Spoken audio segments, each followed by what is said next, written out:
Saludo a todos los hermanos, muy buenas noches. Nos alegra estar acá nuevamente para seguir avanzando en el estudio de las jornadas del pueblo de Israel hacia la tierra prometida desde Egipto. Y en cada jornada Dios tiene alguna revelación, alguna enseñanza que es para nosotros. Y eso es lo que hace interesante y hace que tengamos deseo de estar en cada jornada. Es el saber que en cada jornada realmente avanzamos en el conocimiento del Señor Jesucristo, nos acercamos más a Él, así como ellos de alguna manera se acercaban más a ese día en que entrarían en la tierra de promesa. Nuestra tierra de promesa es el Señor Jesucristo, y en la medida que vamos conociendo lo que Él pretende darnos en cada jornada, pues estamos acercándonos más y más a Él y estamos creciendo en el carácter de Jesucristo. De manera que con ese propósito y con esa intención de recibir, estamos aquí ya preparados para comenzar nuestra reunión. Deseo que oremos, que pidamos a nuestro Padre Celestial la presencia de su Espíritu Santo. Es tan importante no solo que amemos la palabra, debemos amar al Espíritu Santo. Necesitamos un amor dado por Dios hacia su palabra y hacia su Santo Espíritu. El Espíritu es el que nos lleva a toda la verdad y es el que hace vida a la palabra en nosotros. Y solo por el Espíritu podremos obedecer en el Espíritu lo que Dios se ha propuesto. De tal manera que tenemos que estar atentos. Podemos caer en amar la palabra y no amar igualmente al Espíritu Santo de Dios. Otras personas podrían amar al Espíritu, pero no aman la palabra. Necesitamos ese balance, ese equilibrio. De manera que les animo a que oremos y estamos en esos 50 días que comenzaron a contarse desde el día de resurrección del Señor Jesucristo. Ya llevamos de esas 7 semanas que se cuentan para llegar al día 50, después de la resurrección de Cristo. Ya terminamos la 4ª semana, nos quedan 3 semanas, las 3 semanas restantes de mayo. O sea, nos quedan 21 días prácticamente, más los 3 que nos quedan de aquí al próximo domingo. Nos quedan 24 días para llegar a la celebración de Pentecostés. Y en Pentecostés realmente lo que estamos haciendo es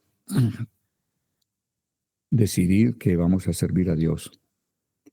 Decidir que no vamos a conformarnos a la mentalidad que tiene este mundo. ¿Cuál es la mentalidad que tiene la gente en el mundo sin Dios? Vivir para sus propios propósitos. Pero nosotros, por la obra y la gracia del Espíritu Santo, tenemos como mentalidad vivir con el propósito del reino.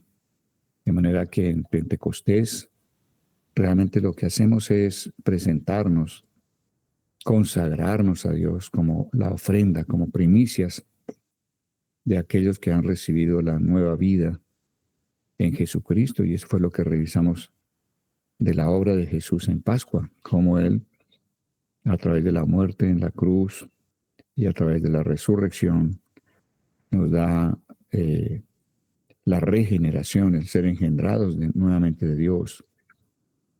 Y ahora nosotros, como personas que hemos sido engendradas por Dios, regeneradas, nos presentamos en Pentecostés como ofrenda a Dios, como sus primicias. Jesucristo fue la primicia de primicias, para decirlo de alguna manera.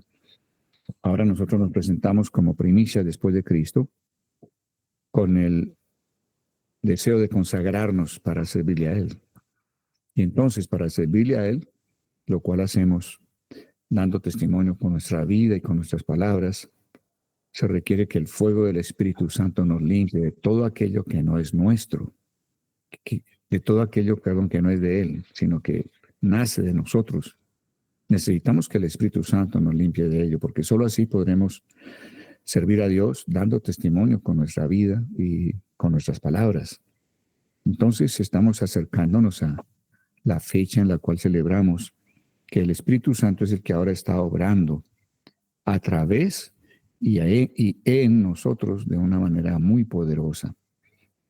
El Espíritu Santo está obrando después de lo que el Padre obró, después de lo que el Hijo obró, y ahora el Espíritu Santo está terminando esa obra en nosotros para que así Dios pueda obtener el propósito de tener un hombre, una mujer de reino, para el reino, cuyo propósito sea el mismo propósito de Dios, el reino de Dios, extendiéndose y bajando a esta tierra y preparándonos para la venida del trono de Dios sobre la tierra, el cual será traído por el mismo Señor Jesucristo. De modo que el amor al Espíritu Santo es algo absolutamente poderoso, necesario. La Escritura nos dice que Dios es poderoso para hacer que abunde en nosotros toda gracia, a fin de que tengamos siempre en todas las cosas todo lo suficiente para que abundemos para toda buena obra. Podríamos hoy decir que poderoso es el Señor para hacer que abunde en nosotros toda gracia, a fin de que tengamos el bautismo del Espíritu Santo, el fuego del Espíritu Santo obrando en nosotros, deteniendo completamente la actividad del pecado en nuestras vidas, deteniendo el efecto de la levadura. De manera que el bautismo del Espíritu Santo tiene que ver con eso. O sea, es cierto que el pueblo de Israel salió libre de Faraón y libre de la esclavitud de Egipto hacia el monte Sinaí, camino a la tierra prometida. Pero así hubieran sido libres, solamente recibieron poder para servir a Dios 1200 años después. Ellos se negaron a estar bajo el fuego del Espíritu Santo en el monte Sinaí.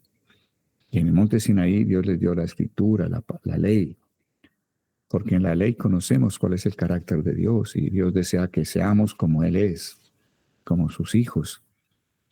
Reflejemos el carácter de Él, pero para eso se necesitaba no solo la ley, sino el fuego del Espíritu Santo, para que pudiera detener en nosotros el pecado que hay, que mora en la carne y el hueso, y tuviéramos el poder para dar testimonio de quién es Dios, cómo es Él, manifestando su carácter a través del nuestro y por nuestras palabras también. Entonces, el Espíritu Santo es una persona absolutamente central en esta etapa final, después de que el Señor Jesús murió, subió a los cielos y empezó a regenerar a muchos de nosotros. Entonces, que sea Dios dándonos ese amor, esa reverencia, que podamos conocer la magnitud del Espíritu Santo de Dios, el cual mora en nosotros y va a estar sobre nosotros si hemos recibido el bautismo en el Espíritu Santo. Entonces oremos. Padre bueno, gracias por esta noche, por este tiempo, gracias por obrar el querer y el hacer en cada uno de nosotros, el volver a tu palabra, el venir con hambre, con deseo de conocer más de ti, más de tu propósito, más de tu manera de gobernar, más de tu manera de hacer las cosas, que conozcamos más de tus caminos, de tus métodos, de la manera en que haces, enseñas, caminas, avanzas. Gracias, muchas gracias, Padre bueno. En esta noche queremos pedirte de una manera muy especial porque tú estás en un tiempo muy especial, Señor. Estamos en el conteo del Omer. El Omer es una tipología del dar, de darse como ofrenda. Y estamos contando los días y las semanas. Nos quedan 3 semanas, nos quedan 21 días, 24 días. Y estamos contando regresivamente, 23, 22, 21, hasta llegar al día 0, que será el 1 de junio, en que tú quieres que celebremos Pentecostés contigo. Deseamos venir ese día como aquellos que han sido levantados de los muertos, de aquellos que somos vivos de entre los muertos, y presentaremos nuestros cuerpos a ti como sacrificio vivo, santo y absolutamente agradable a ti, Señor amado, porque ese es nuestro culto racional. El culto lógico nuestro es que, experimentando tus misericordias, demos por respuesta al querer servirte, Señor amado, consagrándonos y entregándonos a ti. Y tú a cambio nos darás el bautismo del Espíritu Santo y harás que tu ley tenga nuevamente un lugar muy especial en nuestros corazones. La escribirás en nuestra mente y en nuestro corazón por el Espíritu Santo. Gracias, gracias, Padre nuestro. Queremos y pedimos de ti la presencia de tu Espíritu en esta noche.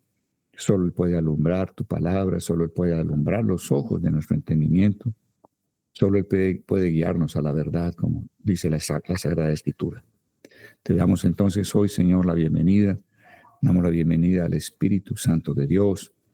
Damos la bienvenida a cada uno de los que estamos reunidos y recibimos como respuesta del anhelo que hemos expresado en esta noche ante tu trono.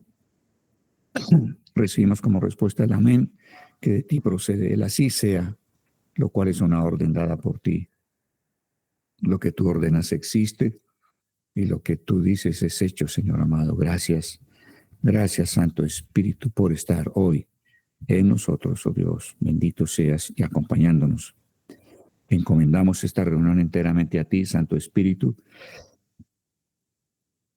y confiamos, contamos contigo, esperamos de ti que nos ayudarás a realizar esta reunión y lo harás, amado Dios, porque estamos necesitados, porque te declaramos y aceptamos nuestra necesidad absoluta, Señor. Solo podemos reconocer nuestra ignorancia, el desconocimiento de tus propósitos, de tu corazón. Solo podemos declarar, como tu palabra nos dice, que nuestros pensamientos no son tus pensamientos son más altos que los nuestros, oh Dios, y no podría alcanzarlo en nuestra mente natural. Necesitamos que el Espíritu Santo traiga la revelación y el entendimiento de arriba y nos la dé aquí abajo, Señor. Gracias. Tus caminos son más altos que nuestros caminos. Tus métodos son tan diferentes a los métodos del ser humano, Señor. Y deseamos que nos enseñes tus caminos, oh Dios, para poder tener en el tiempo futuro tu mentalidad, tener tus propios principios y hacer las cosas como tú las haces, decir las cosas como tú las dices. Te damos gracias por ello, Señor. En el nombre de Cristo Jesús. Amén. Y amén, Señor de gloria. Gracias. Gracias, Padre.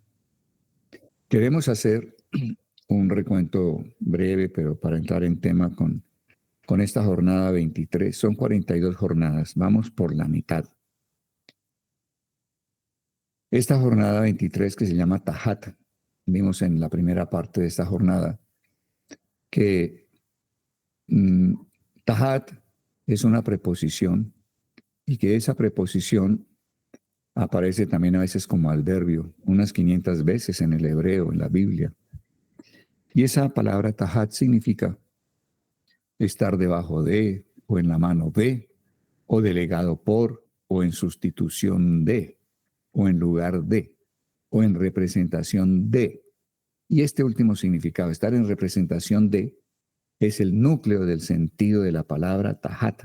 Entonces, esta jornada 23 que se llama Tahat nos habla de por qué los levitas, sacerdotes, sustituyen, reemplazan, representan a Dios mismo, a Jesús mismo en el sacerdocio.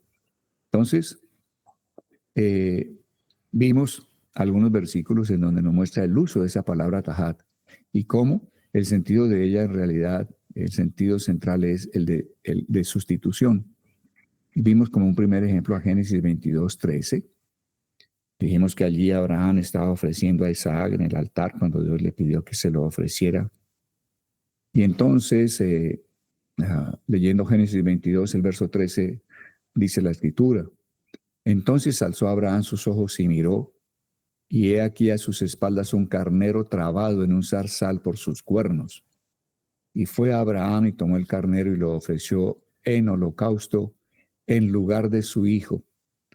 Esa palabra en lugar, traducida en lugar, es la palabra Tahat, o sea, en representación, en sustitución de Isaac, fue tomado ese cordero que Dios proveyó y le ordenó a Abraham que no diera muerte al muchacho. Dios había visto el corazón de Abraham, que ciertamente era un corazón que lo obedecía y era un corazón que creía que Dios es el que da vida a los muertos y llama a las cosas que no son como si fueran. De manera que Abraham, en su corazón, dar sacrificio a Isaac, él simplemente creyó que si él daba muerte a Isaac, Dios lo levantaría a los muertos porque era el hijo de la promesa, el que le iba a heredar. Y Dios ve el corazón de Abraham y entonces le dice, detente, no vas a sacrificar al muchacho y a cambio le muestra el carnero, de manera que el carnero muere, es sacrificado en representación de Isaac o en sustitución de Isaac. Entonces, esa es una primera muestra de 500 muestras que hay de cómo aparece esa palabra tahat, significando sustitución o significando representación. Vimos también en Primera de Reyes 11:43, que allí aparece también como otro ejemplo de muchos, como hemos dicho, la palabra tahat. Dice Primera de Reyes 11:43, dice, y durmió Salomón con sus padres, o sea, murió, y fue sepultado en la ciudad de su padre David, y reinó en su lugar. Entonces ahí nuevamente la palabra en lugar o en su lugar es la palabra tahat. Y reinó en su lugar, o sea, y reinó Tahat, Roboam su hijo, en lugar de Salomón, gobernó Roboam su hijo. Una tercera muestra para dar algo más, en cómo en diferentes contextos se usa la palabra Tahat, está en Éxodo 21 del 23 al 25 y en Levítico 24:20. Y vimos allá que en Éxodo 21 del 23 al 25 la escritura dice, mas si hubiera muerte, y está hablando de lo que llamamos la ley del talión, cuando Moisés está recibiendo la ley de Dios. Dice allí, mas si hubiese muerte, entonces pagarás vida por vida, ojo por ojo, diente por diente, mano por mano, pie por pie, quemadura por quemadura, herida por herida, golpe por golpe. Y esa preposición por vida, por ojo, ¿cierto? Por diente, por mano, por pie, por quemadura, por herida, por golpe. Esa preposición por es la misma palabra tahat. Vamos entonces ahora a Levíticos 24, 19 y 20. Dice, y el que causare lesión en su prójimo, es la misma ley, pero aquí está nuevamente Moisés reescribiendo, recalcando. Dice, y el que causare lesión en su prójimo, según hizo, así le sea hecho. Rotura por rotura. Ahí está la preposición por, o sea, rotura en lugar de por sustitución o en representación de rotura. Ojo por ojo, diente por diente. Según la lesión que haya hecho a otro, tal se hará a él. Entonces, ahí está la palabra tahat, siendo ese significado de en sustitución de, en representación de. Teniendo en cuenta es que esa palabra es la que describe la revelación que Dios trae en esa jornada, sustitución, representación. Entonces ahora vamos a ver qué es lo que nos habla la jornada, ya sabiendo hacia dónde va, cuál es el enfoque que Dios tiene. ¿Cómo es que tenemos que mirar la jornada y lo que está sucediendo, lo que va a suceder en esa jornada? Entonces, vamos a encontrar que en esta jornada Dios muestra por qué los levitas son representantes de Jesucristo como sumo sacerdote. Entonces, ahí está el tahat, en que los levitas van a estar representando en sustitución de el sumo sacerdote, que es el Señor Jesucristo, para nosotros en el Nuevo Testamento. Lo primero que vamos a ver en esa representación que hacen los levitas del sumo sacerdote Jesús es que hay una separación que hace Dios de los levitas, los separa en su corazón y en sus mandatos, diríamos, los separa del resto del pueblo. Entonces, visto el significado de la palabra tahat, vamos a comprender lo que significa los levitas, no solo como descendientes de Leví, sino el origen histórico de su significado representativo. O sea, históricamente, cómo Dios los volvió, los aceptó, los hizo representantes del sumo sacerdote, para luego trasladar ese sentido a nuestros tiempos, a la iglesia. Entonces, vamos a comenzar leyendo Éxodo 13:2 para conocer este proceso desde el inicio. En Éxodo 13 estamos hablando de lo que es la Pascua. Cuando hablamos de Pascua, hablamos del Cordero Pascual, allá para salir de Egipto. Entonces, recuerden ustedes que el Señor en la noche de Pascua, cuando sacrificaron el cordero, él ordenó que con la sangre del cordero de Pascua pintaran, la pusieran sobre el dintel, la parte superior, el travesaño superior de las puertas y sobre los dos postes laterales. Y Dios estableció que el ángel de la muerte no entraría a las casas donde el ángel viera la sangre, y la sangre se puso por fuera de la puerta, o sea, de la puerta mirando hacia afuera, no en la parte interior, porque la sangre era para que fuera vista por el ángel de Dios, quien en la casa que no hubiera puesto la sangre daría muerte al primogénito. O sea que en esa noche la sangre no estaba, dijéramos, librando de la muerte a todos los que estaban dentro de la casa, estaba librando al primogénito de cada casa, de cada familia. Eso es interesante porque a veces uno lee, diríamos, a la carrera sin pensar en estas cosas, y entonces después le queda difícil entender cosas o temas como el que estamos viendo hoy. Entonces, la sangre del cordero puesta en las puertas de los israelitas libró de la muerte al primogénito de esa familia. Las demás casas donde no hubo sangre, todo primogénito murió, tanto de hombres, siervos, príncipes, el hijo de Faraón e incluso de los animales, ¿no? Entonces, debido a que Dios pasó por alto y no dio muerte a los primogénitos, por eso es que él en Éxodo 13:2 dice, conságrame todo primogénito. O sea, ¿qué es? Consagrar es, preséntelo, ¿sí? Es mío, es para mí. Entonces dice acá el Señor, le dice a Moisés, conságrame todo primogénito. Cualquiera que abre matriz entre los hijos de Israel, así de los hombres como de los animales, mío es. Entonces uno se pregunta, pero Dios, ¿por qué se adueñó de los primogénitos? Ya lo podemos ver claramente. Dios debe tener la preeminencia en todas las cosas por ser la cabeza de todo y todos. Es el primer aspecto, ¿no?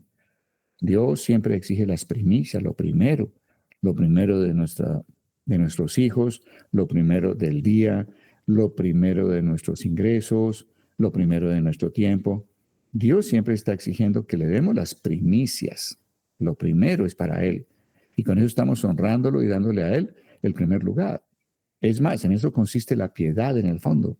Una persona piadosa es aquella que pone por centro de su vida a Dios y, por lo tanto, Dios es lo primero para esa persona. Eso significa ser una persona pía. El impío es cualquier persona que no tiene como centro de su vida ni en primer lugar a Dios, si es que cree en Dios, o pone en primer lugar de todas maneras cualquier otra cosa que no es Dios. Entonces, Dios exige que se le dé preeminencia y por lo tanto se le den las primicias. Jesús es el primogénito por excelencia, o sea, es como el primero entre sus hijos y por lo tanto Dios pide que se le consagre todo primogénito a semejanza de la consagración de Cristo efectuada por María cuando presentó a Jesús en el templo. Jesús fue presentado por María. Presentar es la misma palabra consagrar. Entonces, Jesús fue consagrado por María al presentarlo en el templo. Dios pide primeramente que los primogénitos le sean consagrados a Él. ¿Por qué? No solo porque Él debemos de darle la preeminencia, dándole las primicias, lo primero, sino que porque no es justo que otro tenga el primer lugar antes que Dios. Quien tiene el derecho a que se le dé el primer lugar es Dios, y se le han de consagrar las primeras cosas. A Dios se le consagra el principio del vigor y de la fuerza, que es el primer hijo varón. Además, el derecho de primogenitura significaba heredar el reino, heredaba el sacerdocio, heredaba una doble porción de su espíritu. O sea, ese hijo varón, el cual habría matriz, por ser el primogénito, él tenía una herencia muy especial. Heredaba el sacerdocio, heredaba una doble porción del espíritu, ¿cierto? Y era heredero del reino. Miren ustedes cuán importante es la primogenitura. Con el concepto de primogenitura, Dios establece orden en el reino de Dios. O sea, se sabe exactamente. Entonces, es algo así como se tiene un lugar en la familia. Nosotros amamos a todos nuestros hijos, los que me están oyendo y tienen hijos, ¿no? O sea, aquí en este hogar Dios nos dio 5 hijos. Ahora, el primogénito, él, igual que los demás hermanos, es amado. Él, igual que los demás hermanos, delante de Dios, diríamos, en la familia de Dios, es salvo. Él tiene la gracia de Dios, el amor de Dios, el cuidado de Dios, pero indudablemente tiene un lugar en la familia. En el corazón de Dios es un hijo amado, pero en la familia tiene un lugar específico. Entonces Dios empieza a ordenar esas cosas. O sea, finalmente, lo que nosotros vemos es que en la medida que nosotros maduramos y crecemos en el Señor, y a medida que no estamos tomando ya leche como alimento, leche espiritual, donde la leche espiritual es la palabra de gracia, o sea, donde todo nos es dado, es absolutamente regalado por el amor de Dios para con nosotros, sino que empezamos a madurar y a comer alimento sólido, y el alimento sólido se llama la palabra de justicia, o sea, empieza a haber deberes. Esos deberes indudablemente los cumplimos, movidos por la gracia de Dios, pero ya depende también de nosotros ponernos de acuerdo con Dios y mediante la gracia de Él, que es el poder, el motor que hay ahora dentro de nosotros, mediante ese motor, esa gracia, ese poder de Dios, entonces obedecemos a la palabra de justicia. O sea que en la medida que nosotros crecemos, nos alimentamos del alimento correcto, que es ya no solo la leche, sino también la palabra de justicia. En la medida que nos alimentamos correctamente, maduramos, somos maduros. En esa medida, nosotros lo que hacemos es llegando a tener un lugar en la familia de Dios. Y de eso hablan las recompensas. Entonces, nosotros somos personas que al crecer, al madurar, al desear la primogenitura, porque todos nosotros al nacer de nuevo somos primogénitos, ¿cierto? Estamos sabiendo y apuntando a que hay recompensas y que habrá como recompensas un determinado lugar dentro de la familia de Dios en el reino de Dios. Todos somos amados, todos somos salvos, siempre y cuando no haya pecados voluntarios, sino involuntarios.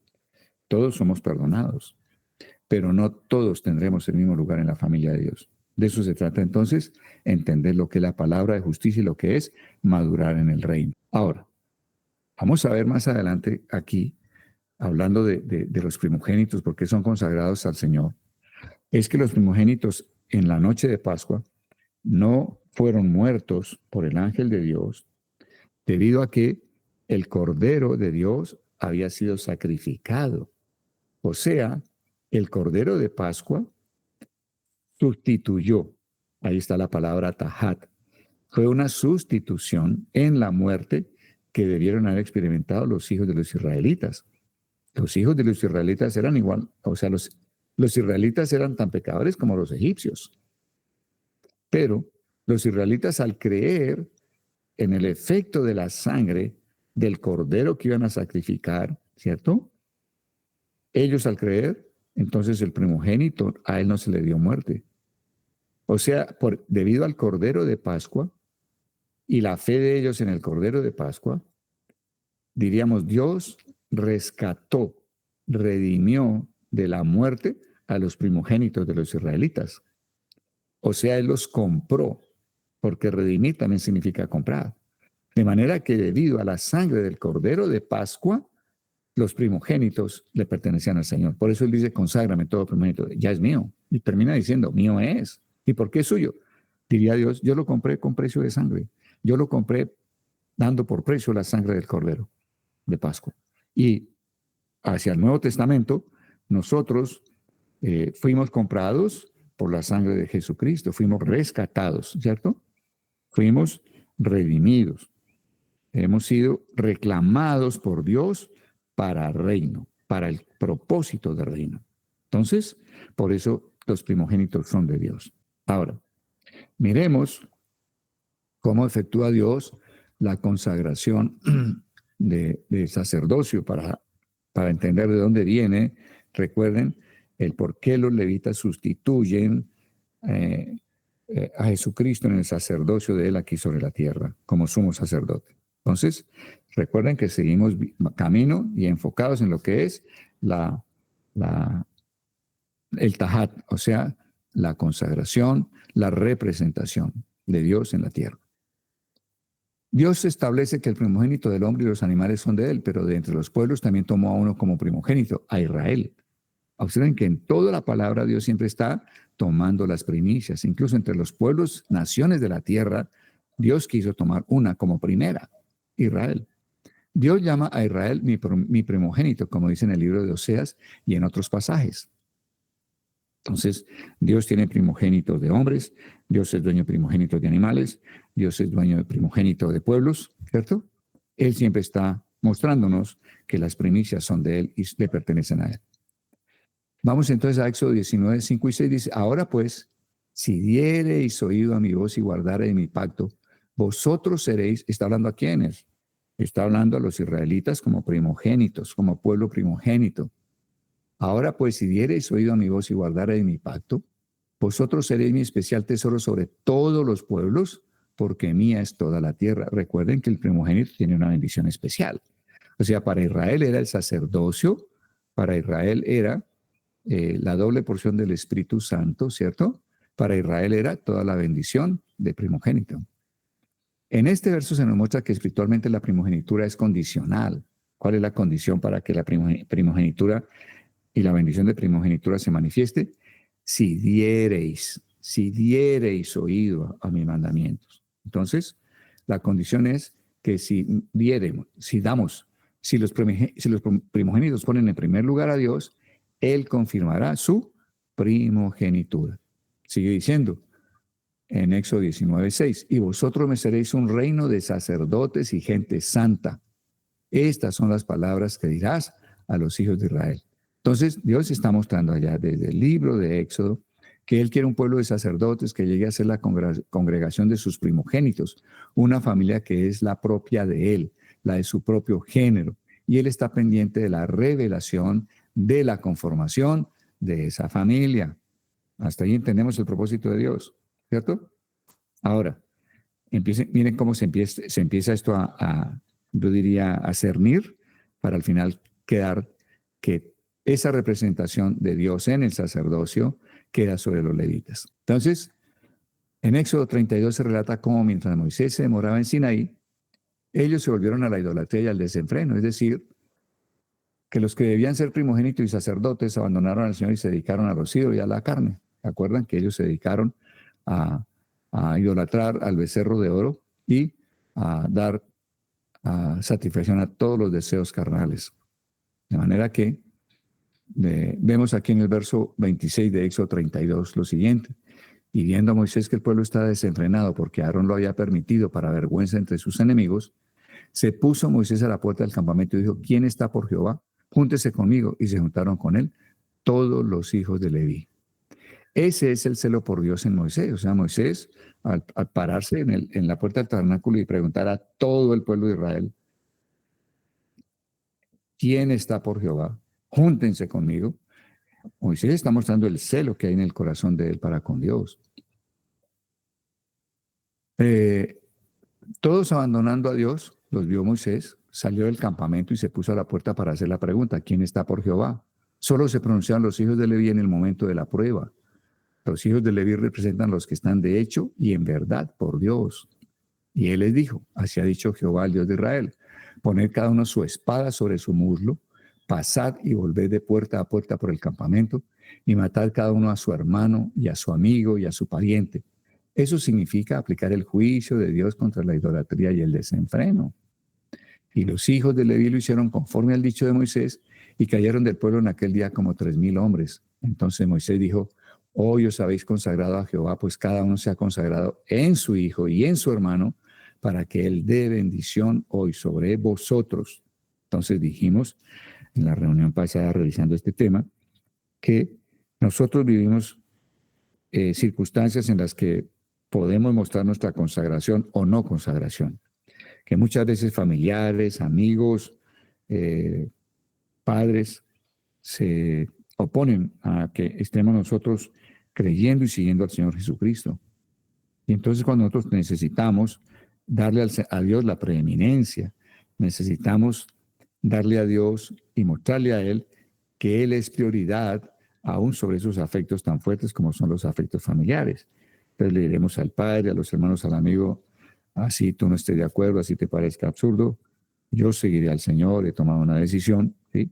Te amo, te aprecio, pero voy a seguir al Señor. O sea, tus argumentos no hacen que yo deje ni que me retracte de consagrarme a Dios. Pertenezco a Él, Él me ha redimido. Él está haciendo grandes obras en mi vida y hará cosas grandes para la eternidad. Sigo con Él. Entonces, cuando tú haces eso, donde eliges, prefieres seguir con el Señor a perder al amigo, perder a lo mejor por un tiempo el afecto, el cariño de tus padres, de tu familia, tú te estás consagrando en ellos. Ellos fueron motivo, fueron causa, fueron el evento en que tú pudiste declarar tu consagración a Dios. Bien interesante, bien hermoso. No es fácil, pero creo que la mayoría vivimos esto, porque Dios lo permite y desea que se dé eso para que nosotros podamos consagrarnos y darle a Dios la prioridad y que seamos como primicias para Él. El pueblo se prostituyó en pos del becerro, pero los levitas no participaron de la idolatría. O sea, los hijos de Leví no participaron de esto. Hay personas que no siguen a Dios por sus vínculos familiares o por estar atados al becerro de oro o a alguna otra cosa. A partir de este momento Dios comenzó a tratar ya no con todo el pueblo, sino con los que se consagraron a Él. O sea, con los hijos de Leví, los levitas. Dios quiso, en el Antiguo y ahora en el Nuevo Testamento, que todo su pueblo sea sacerdotal, pero lo ejercerán solo aquellos que se consagran apropiadamente a Dios, los pocos que son victoriosos y vencedores. Entonces observen que la consagración hace que Dios empiece a tratarte y a mirarte como algo aparte, como Él dijo, como mi especial tesoro. Pero para eso tuvo que darse una consagración, tuvo que darse el apartarse de todo lo demás a cambio de continuar con Dios, ser amigos de Dios y servir a Dios. ¿Cuál fue la bendición que Dios dio entonces a los hijos de Leví por haber sido los que realmente se consagraron? Dice acá en Deuteronomio 33, los versos del 8 al 11, ¿cuál fue la bendición? A Leví dijo, está profetizando a Moisés antes de morir, tu tumim y tu urim, o sea, toda tu sabiduría que tienes, que eran para todo el pueblo, sean para tu varón piadoso, a quien probaste en Masá, con quien contendiste en las aguas de Meriba, quien dijo de su padre y su madre, nunca los he visto. Y no reconoció a sus hermanos ni a sus hijos conoció, pues ellos guardaron tus palabras y cumplieron tu pacto. Ellos enseñarán tus juicios a Jacob y tu ley a Israel. Pondrán el incienso delante de ti y el holocausto sobre tu altar. Bendice, oh Jehová, lo que hicieren, y recibe con agrado la obra de sus manos.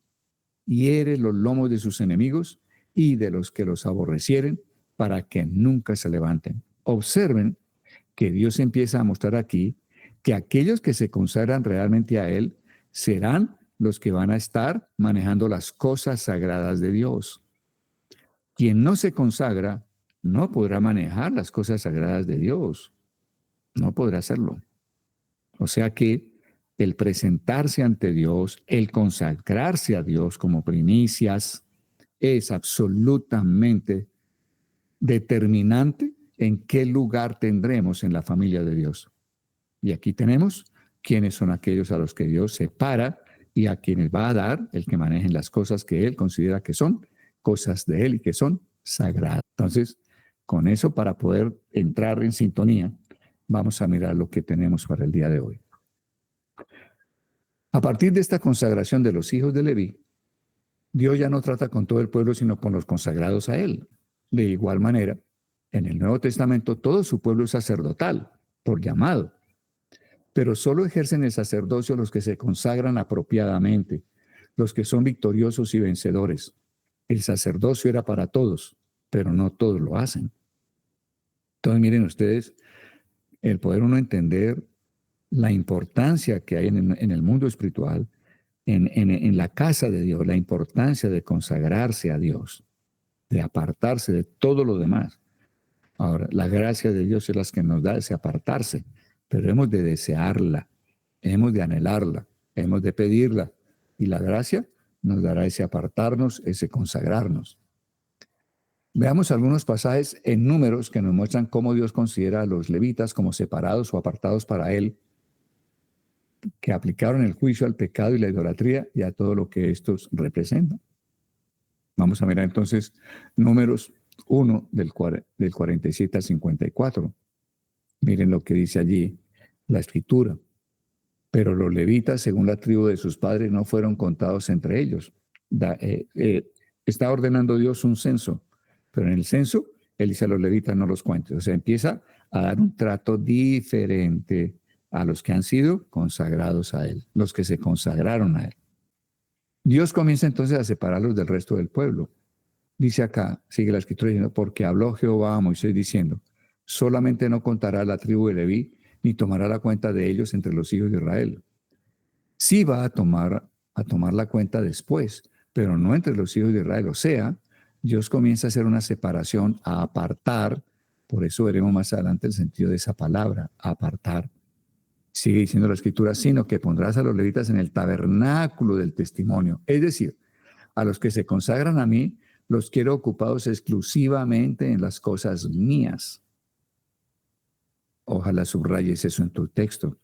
A los que se consagran a mí, los quiero separados, ocupados exclusivamente en las cosas mías, dice la Escritura, y sobre todos sus utensilios y sobre todas las cosas que le pertenecen. Ellos llevarán el tabernáculo y todos sus enseres, y ellos servirán en él y acamparán alrededor del tabernáculo.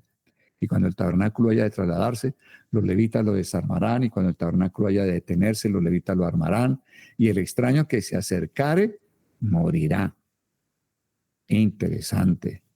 Las cosas de Dios, cuando las manejan personas que no son consagradas, creo que aquí hay una advertencia que es digna de tomarse en cuenta. Los hijos de Israel acamparán cada uno en su campamento y cada uno junto a su bandera por sus ejércitos. Pero fíjense que los de Leví acampan alrededor del tabernáculo.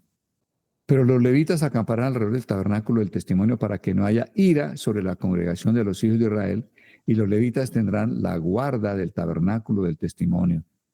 ¿Qué nos dice esto? Dios quiere que las cosas sagradas sean tratadas solamente por personas consagradas a Él, de hecho y verdad. E hicieron, dice el verso 54, e hicieron los hijos de Israel conforme a todas las cosas que mandó Jehová a Moisés, así lo hicieron. Miren el concepto. Los levitas, debido a su consagración, representarán a Jesucristo como sumo sacerdote. Serán la familia de primogénitos que Dios tiene.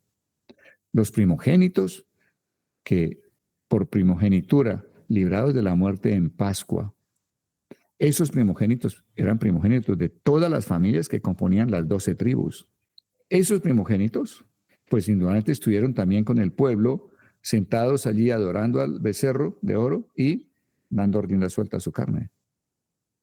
O sea que, aunque ellos inicialmente fueron separados por Dios como primogénitos, ellos no prestaron oído a la voz de Dios, por lo tanto, no fueron primogénitos, fueron retirados de la primogenitura.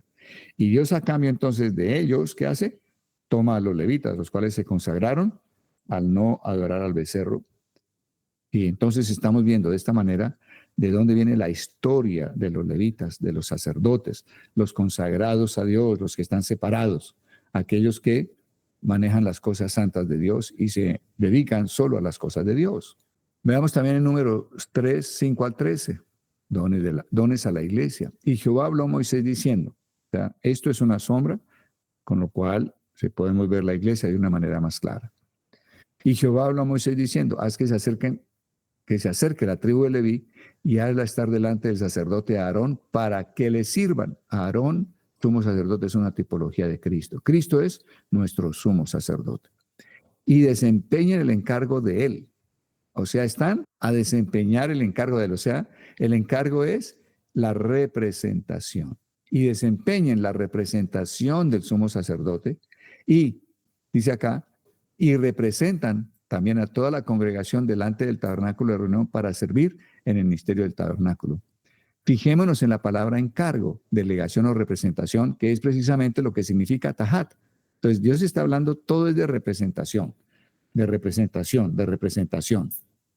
Y dándonos la historia de por qué los levitas llegan a ser los representantes del sumo sacerdote. Entonces, cuando entendemos esto, nos damos cuenta entonces cómo opera la iglesia a nivel del Nuevo Testamento, cómo opera el orden de Dios dentro de la familia de Él. O sea, dentro de la familia del reino, todos somos sus hijos, reitero, todos tenemos la salvación, a menos que cayeras en pecados voluntarios, ¿cierto? Pero no todos tendremos la misma posición dentro de la familia. Seremos y somos hijos amados por Dios, pero habrá diferentes posiciones en la familia de Dios, dependiendo de la consagración y nuestro caminar con Él, la madurez que alcancemos, que deseemos. Dice acá, y guarden todos los utensilios del tabernáculo de Aarón y todo lo encargado a ellos por los hijos de Israel, y ministren en el servicio del tabernáculo. Y darás los levitas a Aarón y a sus hijos, dice acá, les son enteramente dados de entre los hijos de Israel. Es por esto que en el Nuevo Testamento los apóstoles, los 5 ministerios, profetas, evangelistas, pastores y maestros son dones, personas dadas al servicio de la iglesia, que es el tabernáculo. Y constituirás a Aarón y a sus hijos para que ejerzan su sacerdocio, y el extraño que se acerque morirá. Habló además Jehová a Moisés diciendo, he aquí, yo he tomado a los levitas entre los hijos de Israel en lugar, tahat, de todos los primogénitos. Los primeros nacidos entre los hijos de Israel serán pues míos los levitas. Entonces aquí vemos lo que les comentaba anteriormente. Los que eran primogénitos de familia, de todas las familias que conformaban las 12 tribus de Israel, ¿cierto? Ellos no se consagraron correctamente, no dieron oído a la voz de Dios, al mandato de Dios. Por esa razón Dios dice, bueno, si ellos no dieron oído, los de Leví sí dieron oído a mi voz, entonces los de Leví son aquellos que voy a tomar como mis primogénitos. O sea, observen que los levitas son en realidad los primogénitos consagrados en hecho y en verdad a Dios. En la noche de Pascua todos los primogénitos que están en Egipto debían morir, incluso los primogénitos de los israelitas. Pero el Cordero pagó el precio de los primogénitos del pueblo de Dios. Por eso Dios dice, los primogénitos me pertenecen a mí. Pero los primogénitos no hicieron lo que debían, consagrarse. Los levitas sí lo hicieron y por eso estarán tahat, o sea, en lugar de todos los primogénitos. Entonces, la bíblica del comportamiento desde los primogénitos determinados por Pascua, la primogenitura que tenía todo el pueblo de Israel, cómo se va desenlazando la historia de consagración, para decirlo de alguna manera, y llega a culminar con el hecho de que los levitas vienen a ser los primogénitos que Dios tiene. O sea, aquellos que se han consagrado, aquellos que se dedicarán solo a las cosas de Dios. Entonces, fíjese que hay un lugar para cada uno en la familia, pero depende en gran parte de nuestro anhelo y de que la gracia de Dios nos ayude para madurar y ser lo que Dios quiere que seamos. Pero el sacerdocio está dispuesto inicialmente para todos. Vamos a mirar ahora Números 8 del 5 al 22. Dice, también Jehová habló a Moisés diciendo, toma a los levitas de entre los hijos de Israel y haz expiación por ellos. Así harás para expiación por ellos. Rocía sobre ellos el agua de la expiación y haz pasar la navaja sobre todo su cuerpo y lavarán sus vestidos y serán purificados. Bueno, aquí hay algo interesante que ver. También Jehová habló a Moisés diciendo, toma a los levitas de entre los hijos de Israel y haz expiación por ellos. Así harás para expiación por ellos.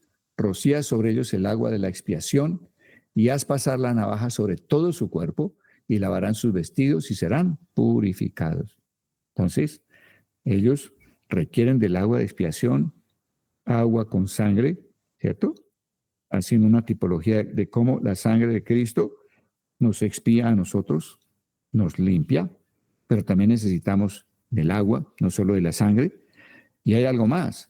Ellos pasan la navaja en todo su cuerpo. O sea, ellos se afeitan la barba, se afeitan la cabeza, se afeitan las cejas, todos sus brazos, piernas, todo el cuerpo es afeitado.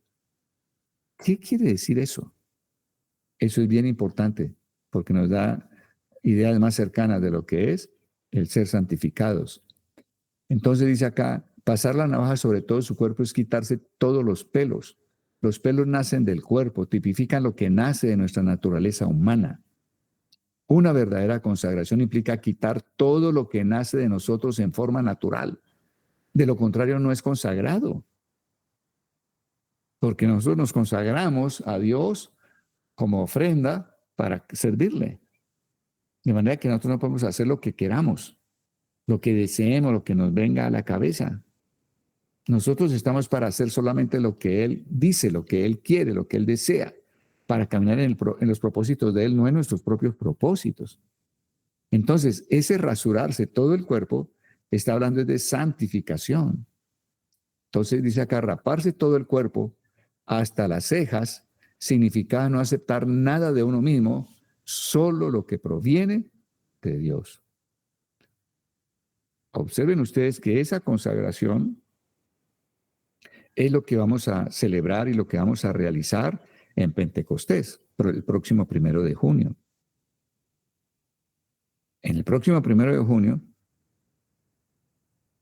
estaremos nosotros delante del Señor, obrando, dándole respuesta a toda la misericordia que Él nos ha mostrado mediante la salvación obrada por Cristo en la cruz, con su muerte, con su resurrección y con su ascensión. Si nosotros hemos entendido cuánta misericordia tuvo el Señor al darnos a Jesús para que Él muriera y derramara su sangre como precio de rescate por nosotros, pagado por Él, si hemos entendido esa misericordia tan grande, si la hemos experimentado, en nosotros ha de haber una respuesta a Dios por lo que Él ha hecho a través de Jesucristo por nosotros. Y entonces, quiero por favor que vayamos al libro, a la epístola de Romanos, y vamos al capítulo 12. Vamos a leer los 2 primeros versículos. Romanos, capítulo 12. Allí en Romanos 12 encontramos algo que es bien importante, y ustedes le van a estar encontrando cada día más sentido al bautismo en el Espíritu Santo, el cual se celebra en lo que llamamos fiesta de las semanas o Pentecostés. Quiero que primero leamos el último versículo de Romanos 11 antes de entrar al 12. El último versículo de Romanos 11 dice: profundidad de las riquezas de la sabiduría y del conocimiento de Dios. Cuán insondables son tus juicios, inescrutables sus caminos. Porque ¿quién entendió la mente del Señor? ¿O quién fue su consejero? ¿Quién le dio al primero para que le fuera recompensado? Porque de Él, por Él y para Él son todas las cosas. Vuelvo y leo el último versículo. Porque de Él son todas las cosas. Dice acá, por Él son todas las cosas. Y para Él son todas las cosas. Aquí está hablando de consagración. Si nosotros entendemos quién es Dios, tenemos que empezar a decirle, Señor, dame la gracia de entender cada día más y más que soy de ti, que soy debido a ti y que soy para ti. Soy de ti, soy por ti y soy para ti. Soy de ti, soy por ti y soy para ti. Soy de ti porque tú me compraste, ¿cierto? Soy por ti. O sea, yo estoy por ti. Yo estoy por ti. Yo estoy por tus propósitos. ¿Cuáles son los propósitos de Dios? Propósitos de reino. Pero además de que soy de ti y estoy por ti, yo soy para ti. Yo tengo que llegar a esa conclusión. Yo soy para Él. Pero esa decisión de que soy para Él, yo debo manifestarla. Entonces lo que encuentran ustedes en el primer capítulo del verso 12, del capítulo 12, que es el que sigue inmediatamente, dice Romanos 12:1. Por lo tanto, hermanos, os ruego por la misericordia de Dios, o sea, Pablo está diciendo, yo les ruego, los exhorto, si han entendido, si han recibido la misericordia de Dios manifestada a través de la salvación que Jesucristo nos dio por la cruz de Cristo. Por lo tanto, hermanos, os ruego por la misericordia de Dios que presentéis vuestros cuerpos como sacrificio vivo. Que presentéis vuestros cuerpos como sacrificio vivo. Eso es lo que hacemos en Pentecostés. Es decir, venimos de Pascua. Lo que ustedes pueden ver es que Pascua está ligado con Pentecostés. O sea que esos 50 días, desde el comienzo de Pascua hasta llegar a Pentecostés, diríamos que son prácticamente una misma cosa. Pentecostés completa lo que inició Pascua. En Pascua recibo toda la misericordia de Dios a través de, manifestada en la obra de Jesucristo. Y ahora, 50 días después, ¿cierto? Mi respuesta a Dios es, Señor, yo quiero servirte. Yo soy de ti, yo estoy por ti y soy para ti. Y entonces me presento mi cuerpo, como dice aquí la Escritura. Dice acá, ¿no? Como ustedes leían, dice acá. Por lo tanto, presentad vuestros cuerpos como sacrificio vivo. Entonces vamos a presentarnos el 1 de junio en Pentecostés, diciendo, Señor, heme aquí, me presento ante ti. Aquí estoy de cuerpo entero, Señor, presentándome a ti como sacrificio vivo, anhelando que el fuego tuyo, que sea el fuego del Espíritu Santo, el que caiga sobre nosotros, para que el fuego nos limpie de todo aquello que nos impide que nuestra vida sea un verdadero testimonio del Dios en el que hemos confiado y que vive dentro de nosotros. Entonces dice acá, un sacrificio vivo, santo. ¿Por qué? Porque estamos diciendo, estoy por ti, apartado para ti, ¿no? Y ese sacrificio es totalmente agradable a Dios. A Dios le agrada que usted el 1 de junio esté delante de Él en congregación, como estuvieron los 120 en el aposento alto, esperando, deseando que Dios nos bautice con el fuego, que el fuego nos va a limpiar. Dice que es vuestro verdadero culto. Otros dicen que es vuestro culto racional, o sea, el culto lógico. Lo lógico después de recibir tanta misericordia de parte de Dios a través de la obra de Jesucristo es que nos presentemos para servirle. O sea, como hijos que nacimos en Pascua, pero queremos empezar a salir de la niñez para entrar en adolescencia. Queremos empezar a servir a Dios, empezar a trabajar con Él, a caminar con Él en sus propósitos, los propósitos del reino. Ahora, ya se nos dijo qué hay que hacer. Ahora mire lo que Él nos dice, lo que no hay que hacer. Dice, no os conforméis a este mundo, sino transformaos por medio de la renovación de vuestro entendimiento. O sea, ¿qué es lo que el mundo tiene en su cabeza? Vivir para sus propios propósitos, sus propios deseos, sus propias metas. Pero nosotros no tenemos eso como mentalidad. La mentalidad nuestra, la que Dios desea en nosotros es que nuestra mentalidad sea una mentalidad de reino. Somos hombres y mujeres de reino. Somos hombres y mujeres que servimos a Dios, que damos testimonio con nuestra vida y con nuestras palabras. Y para dar ese testimonio, por la gracia de Dios, Él nos da el bautismo en el Espíritu Santo, de tal manera que el fuego en nosotros detenga el pecado que aún hay en nosotros. Y así podremos dar el testimonio correcto. Dice acá, para que comprobéis cuál es la buena voluntad de Dios, agradable y perfecta. O sea, hemos de comprobar, y este comprobar es algo así como dar pruebas, evidencias, documentos de cuál es la voluntad agradable y perfecta de Dios. Entonces, vemos que todo este tema de consagración creo que está coincidiendo con todo el ambiente que debe estar en nuestro espíritu, que es el ambiente de Pentecostés, el ambiente de consagrarnos a Dios, de ofrecernos a Dios, de separarnos completamente para servirle. Y Él nos va entonces a estar limpiando, dándonos el bautismo en el Espíritu Santo, el fuego. Han de saber ustedes que hay 3 elementos que nos limpian. Es algo así como decir, aunque todos fueron libres de su pasado al salir de Egipto, eso no era todo lo que Dios tenía para ellos. Ellos, además de separarse de su pasado de Egipto, caminando hacia la tierra de promesa, ellos recibieron la ley para que empezaran a manifestar el carácter de Dios en el monte Sinaí. Y en el monte Sinaí había el fuego del Espíritu Santo que los quería limpiar. Pero ellos no aceptaron eso. Ellos dijeron, no, estamos aterrorizados viendo fuego, relámpagos, trompetas. No, no, no, no. Habla con Moisés y lo que Moisés diga lo hacemos. Y entonces, ¿qué sucedió? Ese Pentecostés que se dio en el monte Sinaí fue aplazado 1200 años, porque fue 1200 años después del Sinaí que Pentecostés se dio, donde el Espíritu Santo se posó como lenguas de fuego sobre los 120 que están en el aposento allí orando, unánimes. Entonces nosotros entendemos la importancia y la necesidad profunda que tenemos del Espíritu Santo, limpiándonos para que podamos servir a Dios de una manera adecuada y seamos efectivos en el servir a Dios. Amén.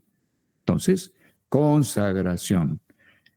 El nivel de consagración nos da un lugar en la familia de Dios, nos dará un lugar en la familia de Dios. Ahora, sencillamente se trata de que nosotros, cada uno, haga las buenas obras que Dios preparó de antemano para cada uno. Las obras de cada uno de nosotros son diferentes a las de cada otro. Pero ¿qué es lo importante? Que cada uno pudiera cumplir el 100% de lo que Dios determinó para cada quien. ¿Sí? Indudablemente tendríamos la misma calificación y tendríamos una misma posición. Sin embargo, para llegar a ello, se requiere cada día estar consagrándonos a Él, estar viviendo solo para Él. Somos de Él, estamos por Él y somos para Él. De Él, por Él y para. De, por y para. De Él, por Él y para Él. Ahí está, en esas tres fases, el proceso de consagración. Primero, entender que somos de Él, no solo por creación, sino por redención. Él nos volvió a comprar con la sangre de Jesús para rescatarnos. Habíamos sido vendidos al pecado y a la muerte por Adán. Él nos rescató. De modo que no solo por creación somos de Él, sino por redención somos de Él. Ahora, esa redención gratuita, maravillosa que Dios nos ha dado, hace que nosotros estemos por Él. Y si estamos por Él, entonces tenemos que decirle, somos de ti, Señor. Somos de ti. Somos de ti, Señor amado. Aquí estamos, consagrándonos. Aquí estamos diciéndote, Señor, procedemos de ti, estamos por ti y te pertenecemos. Danos tu Espíritu Santo, Señor amado, para poder servirte adecuadamente. Danos tu Espíritu Santo, que el fuego de Dios caiga sobre nosotros y transforme nuestras vidas más de lo que hasta ahora ya hayamos experimentado. El bautismo en el Espíritu Santo, consagración, ofrenda, como nosotros, primicias, somos para Él. Muy bien. Entonces, con esto creo que terminamos. Vamos a orar. Padre bueno, muchas gracias por enseñarnos acerca de consagrar, de apartarse, de representarte. Gracias. Gracias por ese llamado, gracias por esa herencia de primogenitura, mediante la cual, oh Dios, heredamos el sacerdocio, mediante la cual heredamos una doble porción del Espíritu Santo, mediante la cual, oh Dios, somos apartados, santos para ti. Bendito seas. Que esta palabra tuya cale en la médula de nuestro ser, oh Dios. Cale en la médula de cada célula nuestra, Señor amado. Fuimos redimidos y tú nos estás reclamando para que seamos para el reino, Señor. Y estás cada día dándonos más luz de que tu propósito era crear un hombre de reino. Tu propósito no fue crear hombres que fueran solamente salvos. Señor, tú no nos estás formando para ser hombres y mujeres salvos solamente. Tú nos salvaste, tú nos redimiste, tú nos compraste por precio de sangre para que camináramos en el propósito del reino. Y por eso tú nos reclamas de las tinieblas, nos reclamas de nuestra propia vida, nos reclamas de la familia, nos reclamas de todo cuanto nos rodea. Tú estás reclamando lo que es de ti y por ti para el reino, Señor amado.